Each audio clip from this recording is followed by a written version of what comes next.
Good morning. This is Josh Hayes with Hedge Plus, and here's today's market monitor. What a difference a day makes, most and more importantly, what a difference a change in policy makes. When we got the new biofuel mandates on Friday, which came in higher than both were rumored, higher than were recommended, and definitely higher than were expected, it helped us go limit up in soybean oil, which helped obviously bring with it the entire soy complex. We are up over 30 cents with soybeans from where we started the day on Friday morning. Very beneficial. Also, preference given to domestic feedstocks, less reliance on uh, foreign feedstocks will also be a boost going forward. It's kind of a policy change we'd love to be able to see with corn as well.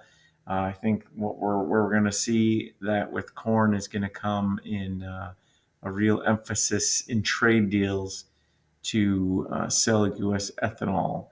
That probably won't be quite as an instant or dramatic impact as those deals get announced, but the cumulative impact over time, once all the trade deals are announced and come together, should be helpful for corn. But as you can see this weekend, it just shows just how bearish the strength of the bearishness is with corn market, that you have these Israeli strikes on Iran, oil prices spike. Now, granted, oil prices are leveling off and kind of coming back to where they were, but there was really no impact whatsoever to corn prices. Even the wheat market, with which we can see that the wheat market is sensitive to what when there's conflict in the Middle East. The wheat market, while making small gains since this all unfolded, is starting to get back some of those gains as well. But it's a very bearish sentiment for corn, and it's going to take obviously more than a conflict in the Middle East right now to pry it loose. We also have improving drought conditions in China. The rains they needed began to fall, I believe, going into the weekend, continued through the weekend, are expected to continue this week. And then there are also some major doubts about China's economy and questions about their demand. So that is helping to hold back corn and wheat markets right now. Soybean markets obviously benefit from that mandate, but perhaps will be limited from going higher if China's demand is really shown to be really weakening, which we're going to get that report from China, I believe, today. Taking a look at grain weather, United States conditions are in general described as adequately moist, while the southern plains begin to dry out. Question with the southern plains is how much damage and disease has already set in, but the forecast is at least improving for Texas and Oklahoma to begin, I guess, getting less rain. Not completely going dry, but certainly not as much rain as they've been getting.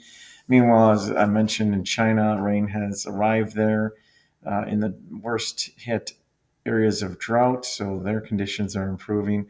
Western Europe is still dry and stressed, with France being the hardest hit area, and Russia is getting some timely rain, improving their soil moisture conditions as well.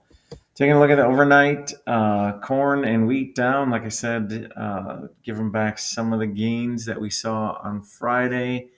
The conflict between Iran and Israel, in spite of the fears of what it's going to do to oil movement, oil supply, fears about stockpiling and hoarding that would take place with wheat to ensure food supply, seem to be already, those fears are already lessening, at least on the overnight trade. We'll see what the day brings us. Soybeans hanging in right around even after the huge gains we made on Friday. Taking a look back where we were at this time Friday morning, corn, even with the losses overnight, are still up about 4 from that point. Soybeans are up about 33 cents, and the wheat market is up about 5. That's all for today. We'll have Patrick's Commodity Compass video out later today, so watch for that. And I hope everyone has a great day. We'll talk to you again tomorrow.